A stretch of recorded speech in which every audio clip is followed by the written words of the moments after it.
reason why it's called a reverse guard is this is like Delahiva, see the way I'm facing him? Whereas I'm turned away from him. So that's why we call it reverse guard or guard. It's nearly like a hybrid of, like, say, the two of them. You're not as deep and you're not obviously on the same hip as you would be if you were playing reverse Delahiva. You're kind of favouring like the Delahiva hook a little bit more. So that kind of brings us on to our, I suppose, first detail. You don't want to be flat in your back, so you don't want your knees and hips up towards the ceiling. I want to be kind of on my outside hips, on my left hip. The reason for this is it gives me a good angle on my, say, right shin here. Alright, my goal is basically to be able to pressure Mike's knee outwards to get him to post onto his hand, elbow, hip and shoulder and so on. This hand here is basically, we're using this to post, frame, grip fight, depending on if he's looking to get chest to chest and so on.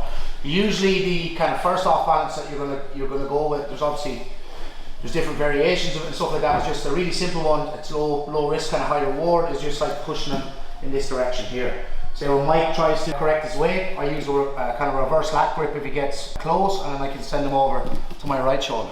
If he tries to correct again, what I'll do is I'll look to get this second leg, and then we can go with kind of like a knockdown off balance backwards.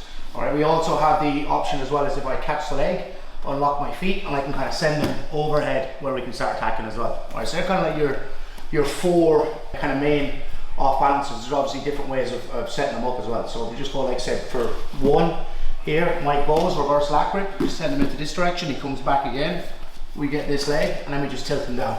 Alright, we usually use this to get 2 feet inside so we can start attacking leg lock, sweeps and so on. Left hand cups the Achilles. I want to get the bulk of my knee behind Mike's knee, so I'm trying to get the bulk of the knee kind of like on his knee tendon, creating like say outward pressure. When he posts on the floor, this allows us to go into leg lock entries and kind of like different follow-up attacks. A lot of the time he's going to try to correct his weight, get chest to chest, so we use this reverse lat grip to swim our head underneath and then send the weight onto the far side. If he tries to get the crossface, we're kind of like swimming under the crossface and then getting weight on the hands. Kind of the concept that we're looking for is heavy hands and light feet. Alright, because then once his legs are kind of light, it's going to be easier for me to kind of leg pummel. So the first one is basically going from the reverse lat grip to kind of like a thumb post here. I want to bend his leg, say nearly at 90, so I pull the leg in with my hand and I'm pressuring with my knee. And then all I do is basically pummel this second foot inside. If I'm loose with this, he's just able to turn his knee and then kind of free it. So what I'm doing is pressuring up with the shin, so the bulk of the shin is in kind of like the back of his knee, and I'm pulling this out, pulling this foot kind of down towards the floor, and I'm framing so he doesn't get chest to chest. Alright, so then what we do is we stick the second foot inside. If he tries to move now, it's pretty hard. Alright, we can go into single leg X on this side, or what we've been working is, if he does manage to use his hands to get weight on his legs, all we do is take a scoop grip on this side, get the leg onto our shoulder, and then we can start going into all our X guard attacks. Alright, so we'll do that one more time. So we start with our off balance, we're monitoring the chest, monitoring the shoulders. He tries to get a crossface, we swim under. We go to a thumb post. Active shin, so we're like pressing up with our shin behind the knee, and then we're bringing the foot down towards the floor. So his leg's not kind of like nearly bent at 90. We pummel the second foot inside. If he comes towards me, single leg X, and you can start working from here. Or if his leg kind of even stays light, if his leg stays light, I can pummel through. But if he manages to get his weight over and his head over mine, you could just switch off to X guard on the far leg. Start with the off balance to the left, he tries to correct.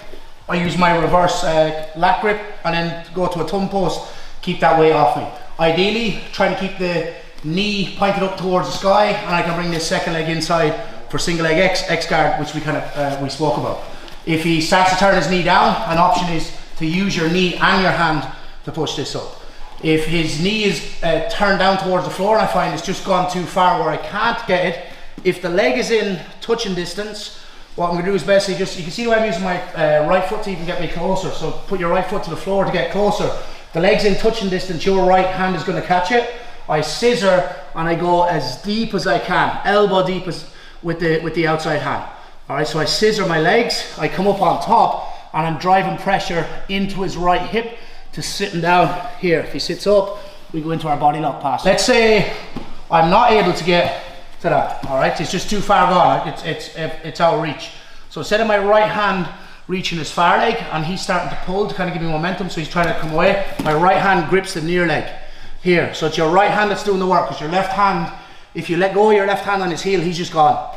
So this is what's really keeping you connected to him is your left hand here and your left leg here. So I'm staying pretty tight here. All right, it's not going to last forever, but it's going to buy me a bit of time to come up on top. If you reach the far leg, take it, wrestle up for like a low double. If not, so if you go for Mike, going as deep as we can on this, scissor, ear goes to the hip, and we start to climb where we can go into our back attacks.